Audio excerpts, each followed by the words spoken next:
Bienvenidos a Perspectiva Mundial. Soy Mariana Mejía y junto con Margarita Rojas analizaremos la visita de León XIV a España, la primera de un papa a ese país en 15 años, histórica por los 2,5 millones de personas que se congregaron para verlo, histórica por los 2.500 kilómetros recorridos en 7 días, histórica por esa visita inédita que él hizo al Parlamento y que tuvo una ovación de más de 7 minutos, e histórica porque él envió como un mensaje de unidad en una España en momentos políticos muy convulsionados y por su puesto histórica por el encuentro personal con inmigrantes en las Islas Canarias que selló con un llamado al mundo a acogerlos. Una visita que por supuesto inauguró la famosa Torre de Jesucristo en la Catedral de la Sagrada Familia de Gaudí en Barcelona. Y que nos deja imágenes memorables. Todo esto en medio de un despliegue de seguridad y de protocolo que funcionó milimétricamente, pero que concluyó con un único incidente. El Papa, ya a bordo y dispuesto a regresar a Roma, tuvo que cambiar de avión por una falla técnica. Eso sí, el rey Felipe VI lo resolvió de inmediato al cederle el suyo. Como vemos, hay mucho de qué hablar y para eso nos acompañan Emilio José Gómez Siriano, presidente de la Comisión General Justicia y Paz, que es una organización católica española, y Marinelis Tremamuno, corresponsal de Noticias Caracol en el Vaticano. Bienvenidos. Gracias. Bien hallados, muchas gracias. Pues a ustedes dos que han tenido la fortuna de estar allí cerca, de sentir como ese calor de los españoles y de todos aquellos que le siguieron personalmente, como decíamos, más de 2,5 millones de personas en esos 2.500 kilómetros. Emilio José, empiezo con usted y con el tema migratorio, que tal vez con lo que cerró el Papa hoy, viernes, esa visita, y con lo que hubiera querido abrir el Papa Francisco, porque era el objetivo de este viaje, particularmente a las islas de Gran Canaria, ese famoso muelle o ese puerto que le llaman pues el puerto de la vergüenza, Arguineguín. ¿Qué nos pueden contar y qué significa este peso de la migración que él evidenció y delató, dijéramos, o denunció frente a la comunidad internacional? Bueno, pues lo primero de todo, muchísimas gracias por la invitación. Me siento muy honrado de participar en este programa. El Papa León ha dado varios signos muy poderosos en esta visita que ha hecho a España. Ha tocado varios temas, pero uno de ellos efectivamente es el de la migración y no por casualidad se va a la frontera sur, ¿no? A la frontera de las Canarias, un lugar donde muere muchísima gente procedente de África intentando llegar a España, a Europa, a través de las Islas Canarias, pero también muere muchísima gente a través del Mediterráneo que intenta llegar por el estrecho de Gibraltar. Fíjense, solamente en los 5 primeros meses de este año ya han muerto 1.317 personas en esa tremenda fosa que es el Mediterráneo y el Atlántico Sur. Son cifras que ponen los pelos de punta. Y el hecho de ir a Arguineguín es muy significativo, por varias razones, pero fundamentalmente porque en Arguineguín hace unos cuantos años sucedió un hecho que nos tiene que hacer sentir muchísima vergüenza, que fue en el año de la pandemia un hacinamiento de personas al sol, a pleno sol, sin los recursos necesarios, mal atendidos y denunciada esta situación por las principales organizaciones de derechos humanos, Sí. ¿no? Fueron pues atendidos de mala manera. Y el hecho de que el Papa se persone allí es ya un signo poderoso, pero también es un signo poderoso respecto a la migración. Todos los mensajes que ha ido dejando, ha ido, bueno, desde luego a las personas que ha ido recibiendo en las Canarias, pero también en el poderoso mensaje que da en el Congreso de los Diputados en Madrid, en el que en un momento en el que los partidos de extrema derecha están hablando de prioridad nacional frente al extranjero, él pone la prioridad de la dignidad de la persona y de la vida. Claro. Por delante, ¿no? Y lo dice ahí, ¿no? En el lugar de la soberanía popular, ¿no? Bueno, es muy poderoso. Y luego hay que tener en cuenta, ustedes decían, y no me extiendo más, que los españoles y las españolas le recibieron, pero muchísima población colombiana que son compañeros, vecinos, hermanos y hermanas nuestros que están en España, estuvieron ahí. También gente del Perú, del Ecuador, de México, es decir, la comunidad latinoamericana que vive y comparte espacios y proyectos en las calles, en los pueblos, en los barrios de España, también se sintieron en casa. Y para nosotros fue un honor, ¿no? Pues escuchemos el mensaje del Papa León XIV sobre el tema de las migraciones para hablar un poco más al respecto. Fenomenal. Queridos migrantes, antes de decirles cualquier otra palabra, quiero inclinarme ante su dignidad. No son números ni expedientes. Ustedes son personas con una familia y una casa dejada atrás, con sueños que nadie tiene derecho a despreciar. Pero también quiero decirles que su vida debe ser protegida. Y también este drama debe convertirse en examen de conciencia para las naciones de origen, que deben crear condiciones de paz, justicia y desarrollo. Para las naciones de tránsito, llamadas a proteger y no a dejar a los débiles en manos de redes criminales. Para Europa, que no puede proclamar la dignidad humana y acostumbrarse a que el Mediterráneo y el Atlántico sean cementerios sin lápidas. Para la comunidad internacional, llamada a una cooperación eficaz y perseverante. Marinelli, ese mensaje del Papa llega justo el mismo día que el Parlamento Europeo y la señora von der Leyen fijan su política de ese pacto, dijéramos, de unidad frente al asilo, que no es propiamente de acogida. ¿Cómo está la situación migratoria como en el resto de Europa y cómo llega este mensaje ahí sí de una verdadera unidad en la defensa de lo humano de esa migración? Gracias. Sin duda es bastante simbólico que justamente hoy, cuando entra en vigencia las reglas de este nuevo pacto europeo, el Papa haya dedicado el foco de su viaje a la problemática de la migración. Obviamente fue algo premeditado. Quería justamente hoy crear esa discusión porque aquí en Europa se tardó muchísimo para poder llegar a un acuerdo. De hecho, las discusiones tardaron 4 años. Hace 2 años fue aprobado este pacto en el Parlamento Europeo y hoy está entrando en vigencia. La consecuencia de esto es que cambian las reglas, va a haber una devolución en caliente de los migrantes, que por cierto va a afectar directamente a los colombianos que lleguen a territorio europeo, pues Colombia es uno de esos países que entran dentro de la lista de países que son considerados como seguros.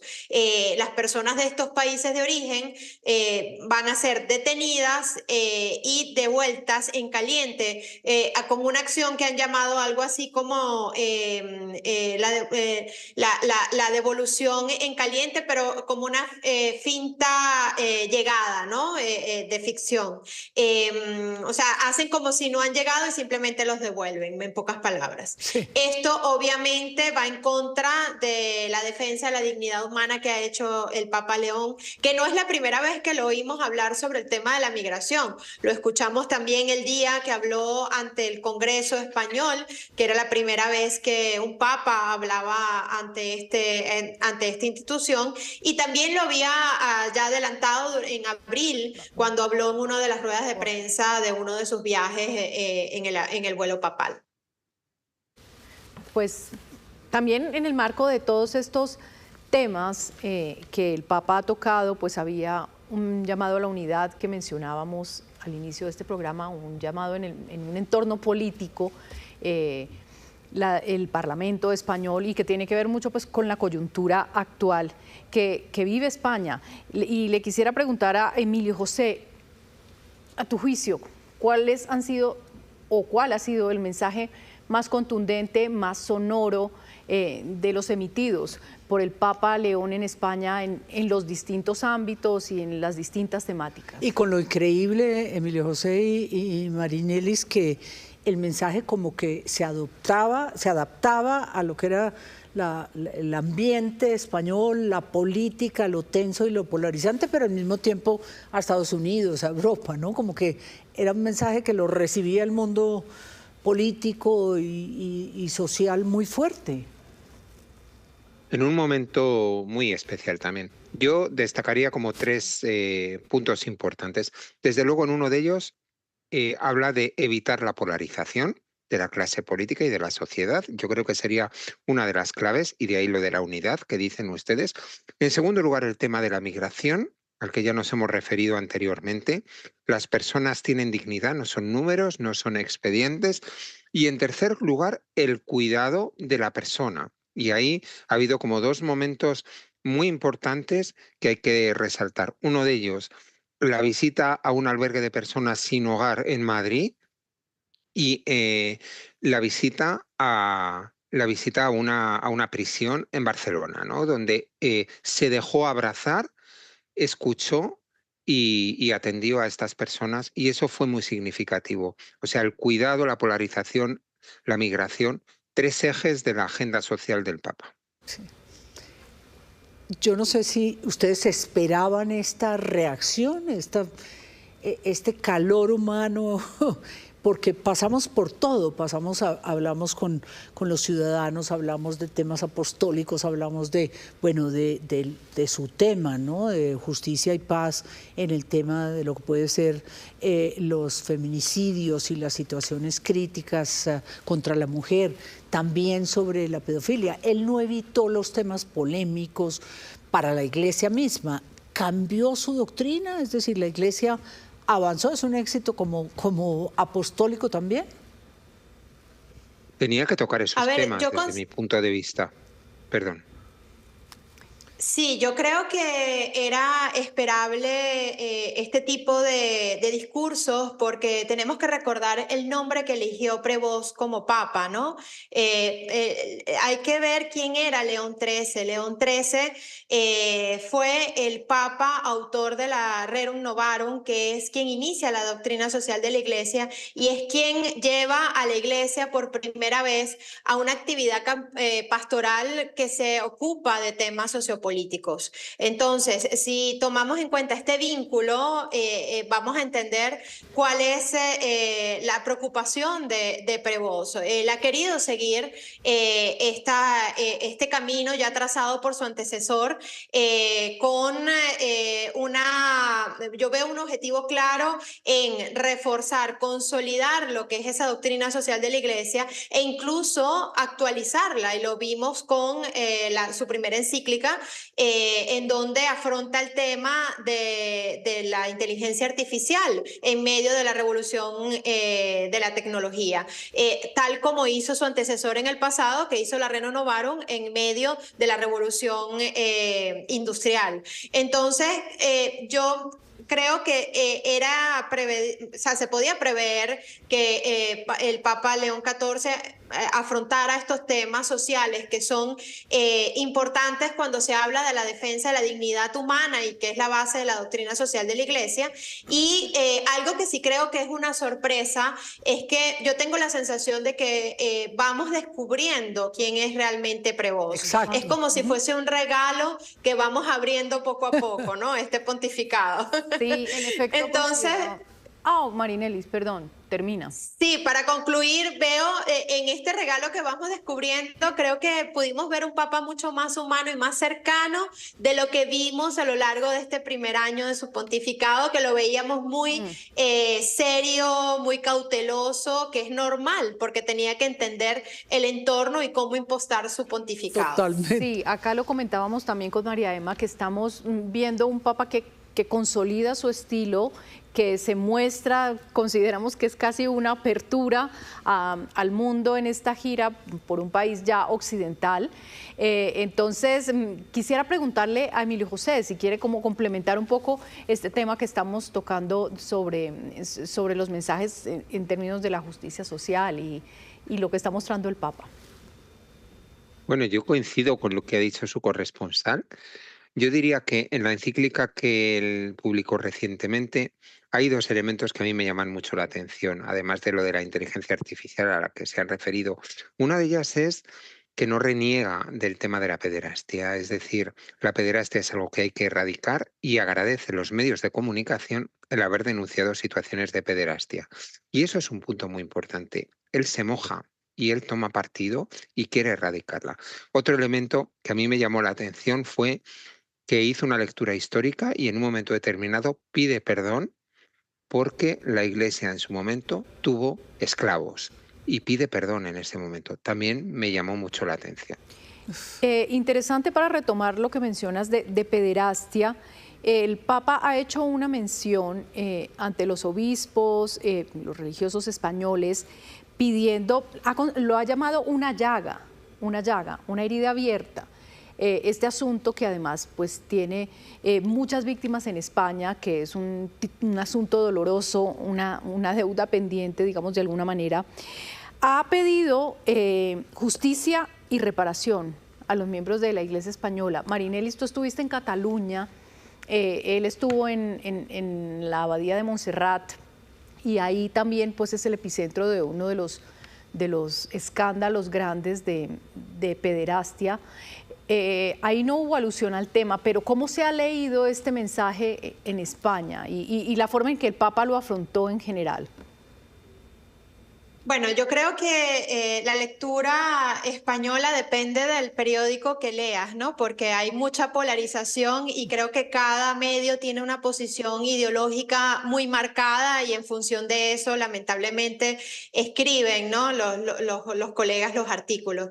Si lees algunos periódicos, lo critican precisamente por no haber tocado el tema de los abusos en Cataluña, incluso lo acusaron de haber evadido, ¿no? El argumento. Sin embargo, en Madrid sí recibió a las víctimas. También es verdad que hubo reuniones privadas el 9 de junio en el Palacio Apostólico de Barcelona y no sabemos realmente con quién se reunió allí. O sea, no podemos decir de que no se haya reunido porque eso es una agenda privada a la que no tenemos acceso ninguno de los periodistas. Entonces creo que es bastante fuerte acusarlo de que ha evadido el tema cuando venía de Madrid de reunirse con 6 víctimas. Es obvio que no se puede reunir con todos, sea víctima de abuso o sea una persona de cualquier organización. Es imposible en tan solo 6 días recibir a todas las personas o todos los representantes de los diferentes ámbitos de un país. Entonces, yo creo que yo vería con cautela este tema, precisamente por la polarización que se vive en el país, y creo que en Cataluña el objetivo principal del Papa era más bien tratar de tejer redes, tratar de crear comunión en una región que, si en España está polarizada, el tema de Cataluña es muchísimo más grave, más fuerte por el tema del nacionalismo, ¿no? Y de hecho, el día de la Sagrada Familia supimos luego del evento, porque yo estuve allí y no me di cuenta de absolutamente nada, lo supimos al día siguiente, el día de ayer, que fue desmontado un intento de dañar el evento en la Sagrada Familia, en donde fueron sacados 600 ancianos que querían abrir la bandera por la autonomía de Cataluña. Sí, afortunadamente el acto tal vez más emotivo fuera del de Santa Cruz de Tenerife fue ese momento en el que por fin se inaugura con la gran cruz de Jesucristo la Catedral de la Sagrada Familia de Gaudí. Este arquitecto de Dios, como se le conoce, ¿le emocionó también a usted, Emilio José? Una cosa muy conmovedora y que esperamos 100 años para inaugurarla finalmente. Y venerable además Gaudí, ¿no? Sí. Sí, claro que sí, me dejó sin palabras, me estremeció verlo. Es que fue una belleza. y ver, bueno, pues cómo la gente estaba expectante. También, pues la niña que estaba explicando al Papa y a los reyes de España cómo era la torre, ¿no? Una niña ciega, ¿no? Con una maqueta. Y a mí también me llamó mucho la atención por lo bonito, por lo simbólico también, ¿no? De este Papa que se acerca. Pero bueno, la Sagrada Familia, quienes la conocemos, sabemos que excede toda palabra, ¿no? Por la magnificencia y la belleza que tiene. Sí, precisamente eso, un tributo completo a la belleza y ese interior que evoca un bosque y que evoca como la magnificencia misma de la creación. Marinelis, cuéntanos un poco de la experiencia de estar ahí precisamente en ese evento inaugural. ¿Qué quedó ahí? Fue indescriptible, de verdad fue indescriptible porque ya uno venía con las expectativas altas por lo que significaba la bendición de esa torre que transforma la Sagrada Familia como el templo más cerca de Dios, más cerca del cielo, porque ahora es el templo más alto del mundo, ¿no? Con sus 172.5 metros de altura. Pero además todo el espectáculo, que no lo quiero llamar espectáculo porque dentro de lo grandioso fue bastante sobrio lo que sucedió luego de la Santa Misa y de la bendición, el juego de luces, los fuegos artificiales, el show de drones con la cara de Gaudí, porque no fue un show de drones, sino más bien dibujaron la cara de Gaudí con drones en el cielo, como si Gaudí estuviese mirando su obra, ¿no? Que no pudo ver culminada en vida, pero lo vio de alguna manera desde el cielo. Creo que eso fue lo que se quiso transmitir. De verdad fue indescriptible, tan emocionante que no nos dimos cuenta de nada irregular y fue una sorpresa, ¿no? Ver esta noticia al día siguiente. Yo creo que si así fue la torre, la bendición de la torre de Jesucristo, no quiero imaginar lo que va a suceder cuando se culmine completamente la obra, que se calcula que tardarían unos 10 años más. Pues lo humano del Papa es otra cosa que sorprende muchísimo. Ya lo hablábamos, cómo él se va desvelando y como quitando esas capas de timidez o de reserva. Me sorprendieron los comentarios, dijéramos, a su afición al fútbol y al tenis. Él siempre la ha tenido. Pero en el avión, cuando él dice, si alguien no lo ha visto, es un momento glorioso que le dicen usted, ¿del Barça o del Real Madrid? Y él dice, no, el Papa de todos los equipos del mundo, pero prevosta del Real Madrid y obviamente lo hacen pues miembro honorario del Real Madrid y del club y Bad Bunny, por supuesto, que también fue otro momento emblemático. Pues algunos jóvenes irán a verlo a él, pero otros vendrán a escucharme a mí. Entonces lo retrata mucho Emilio José, ¿no?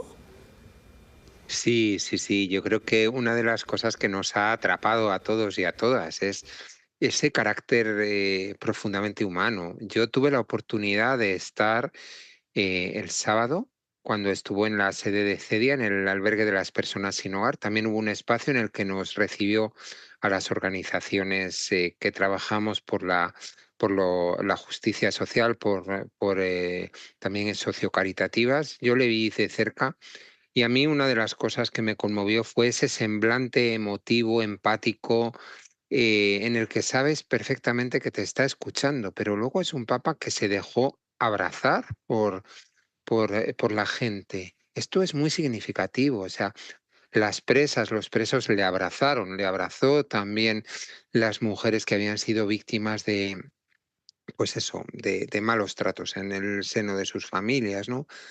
Y él abrazaba también. Esto no es sencillo, o sea, perdón, no es común, ¿no?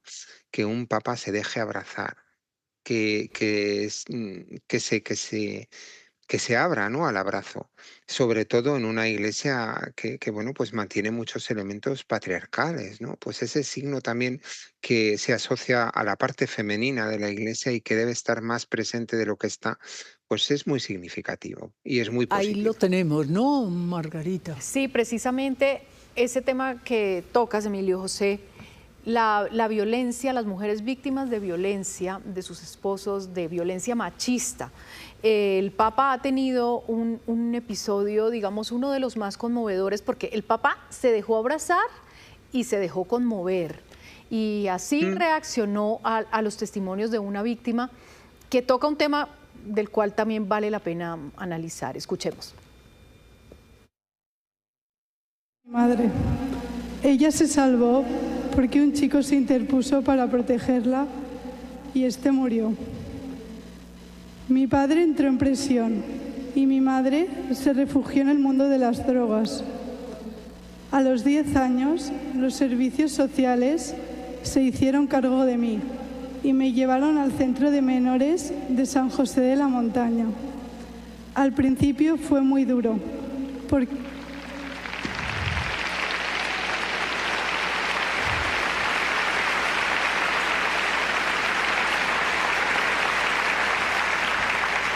había construido un muro para protegerme y no dejaba entrar a nadie.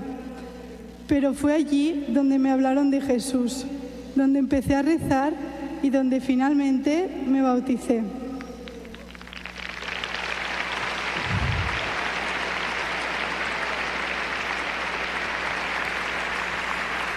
Más adelante me acogió una familia creyente.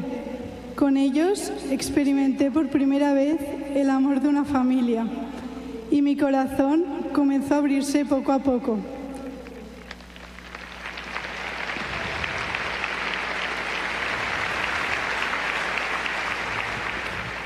Durante mi adolescencia me rebelé muchas veces contra Dios. Sin embargo, me invitaron a un retiro que me ayudó a reencontrarme con su amor y despertó en mí el deseo de perdonar a mi padre. Tantas crónicas policiales todavía hoy reflejan un clima envenenado en las relaciones familiares de abusos y opresiones, y en particular de violencia contra las mujeres, que a menudo desembocan lamentablemente también en feminicidios.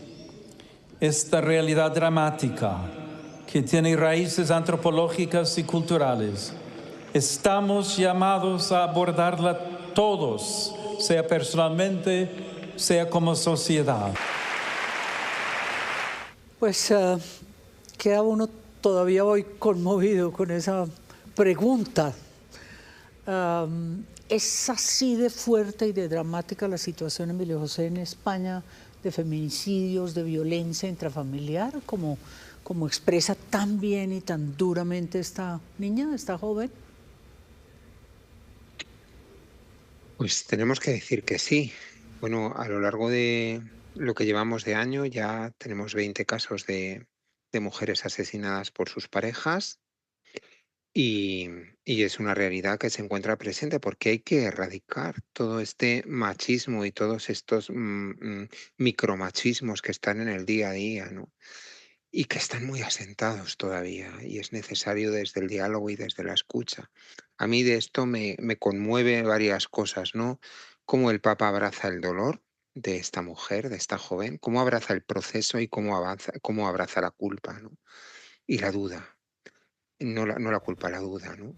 Me parece que es todo un signo, ¿no? Yo te abrazo a ti como persona, con todo tu proceso, tu pasado, tu presente y tus dudas actuales, ¿no?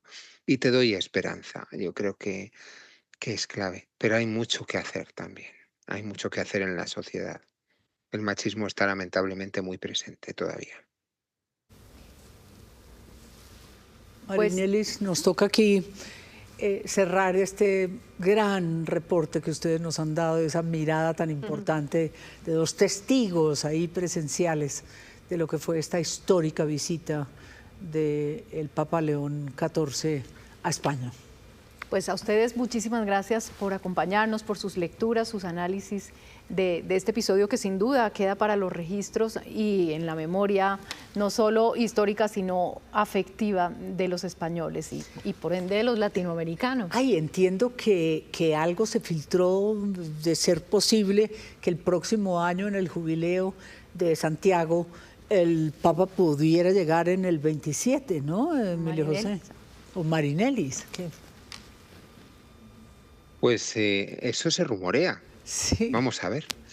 Ojalá. ¿Y tú, Marinelis? Creo que está siguiendo los pasos, o sea, está siguiendo los pasos que dejó sin andar el Papa Francisco, porque a finales de año creo que muy probablemente lo vamos a tener en Perú, Paraguay y Argentina. Ya por allí hay una confirmación del gobierno peruano. Bueno, muchas gracias a los dos. Eso es una gran noticia para Latinoamérica. Muchas gracias a ustedes, también muchas gracias a nuestros televidentes y a quienes nos siguen por las redes digitales de Caracol. Y por supuesto los invitamos para una próxima cita, todos los viernes, como siempre, a las 8 de la noche, con los temas que hacen noticia en la agenda internacional. Aquí regresaremos.